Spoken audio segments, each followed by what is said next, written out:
네, 안녕하세요. 변지사TV의 임여성 손해상사입니다. 오늘은 반려인구 1,400만 명 시대에 따라서 가정에서 키우는 반려견으로 인한 사고 또는 달려드는 반려견을 피하려다가 입은 상해 사고 등에 대해서 소개하려고 합니다.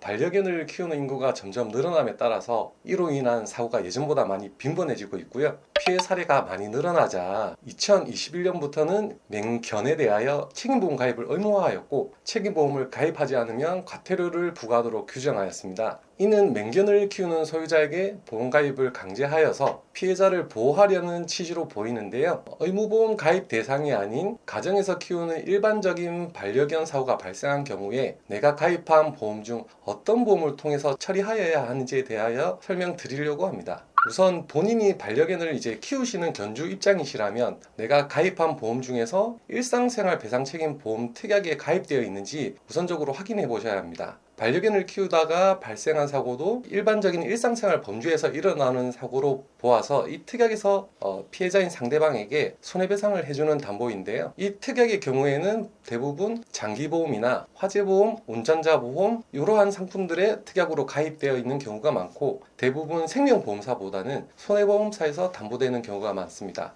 요 일상생활 배상 책임 처리 시에 주의하여야 할 점이 있는데요. 동물의 경우에는 민법에서 소유자가 아닌 점유자가 손해배상 주체가 된다고 규정되어 있으므로 소유자의 일상생활 배상 책임 보험이 아닌 점유자의 일상생활 책임 보험에 가입이 돼 있으셔야 보험 처리가 가능하다는 점입니다. 쉽게 설명을 드리면, 본인이 키우는 반려견이 있다가 본인이 출장 등의 개인 사정으로 반려견을 돌볼 수가 없는 상황이 되어서 친구에게 반려견을 이렇게 위탁을 맡기는 경우가 있는데요. 이 경우 친구가 나의 반려견을 데리고 주변을 산책시키다가 다른 사람을 무는 사고가 발생한 경우에 비록 반려견의 소유자는 본인이지만 사고 시점에는 소유자가 반려견을 데리고 있지 않았으므로 소유자는 다친 상대방에 대해서 손해배상 책임이 발생하지 않는다는 점이 중요한 것입니다. 다시 말하면 소유자인 내가 아닌 그 반려견을 데리고 있던 친구가 산책시키다가 사고가 났다면 그 친구가 반려견을 점유하고 있는 상태이므로 그 친구가 손해배상 주체가 되어서 그 친구가 가입한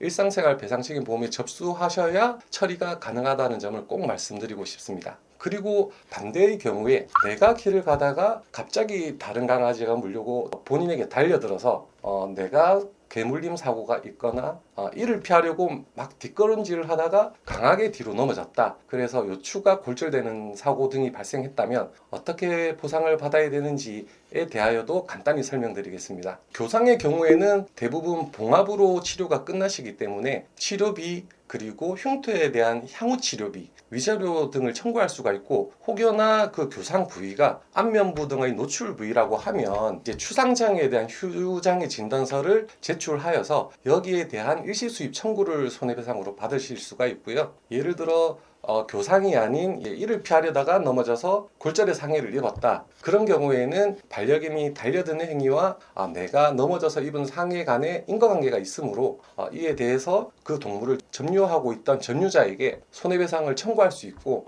골절에 대한 휴장애가 남았다면 휴장애 진단서 제출을 통해 치료비, 위자료 외에 일시수입에 대한 손해배상 청구를 할 수 있습니다. 혹여나 우리 유튜브를 시청하는 구독자분들께서도 반려견 사고의 가해자 입장이시라면 사고 발생 즉시 본인이 가입한 일상생활 배상 책임 보험에 가입된 보험사의 사고 접수를 빠르게 하셔서 원만히 배상 처리를 하시고, 피해자가 된다면 내가 받을 수 있는 손해배상 항목을 꼼꼼히 검토하셔서 내가 입은 상해 정도에 따른 적정한 손해배상금을 받기를 바라겠습니다. 이상 변집사TV의 임효성 손해사정사였으며, 다음에는 더 도움이 되는 사례로 다시 인사드리도록 하겠습니다. 감사합니다.